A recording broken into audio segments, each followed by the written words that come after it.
Енді келесі жартысын жасаймыз. Жартысын жасап болдық, келесі жартысын жасаймыз. Қазір біз 6 моншақтан тұратын кругты жасаймыз. Бірінші 6 моншақтан тұратын кругты жасаймыз. Лескамыз бізде былай міне. Ортаңғы бір моншақтан былай өтіп тұр лескамыз. Біз өзімізге жақын былай қарағанда сол жақ лескаға 3 моншақ өткіземіз. Сол жақ лескаға, өзімізге жақын лескаға 3 моншақ өткіземіз. 1, 2, 3 моншақ.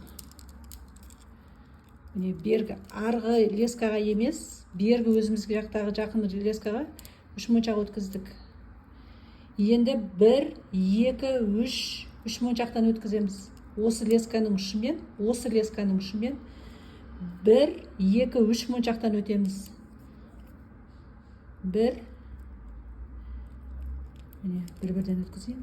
1, 2, 3 моншақтан өткіземіз.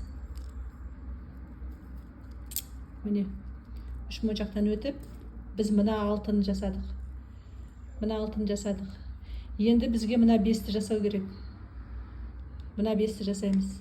Ол үшін осы өтіп шыққан осы лескамен мына бірінші моншақтан өтеміз.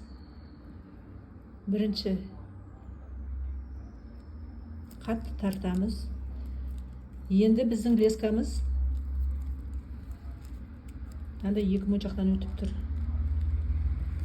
Біз сол жақ лескаға 3 моншақ өткізіп, 5 моншақтан тұратын круг жасаймыз. 3 өткіземіз. 1, 2, 3 өткізіп, соңғы моншақтан лесканың ұшымен өтіп, оң жақ лесканы осы петлядан алып шығып,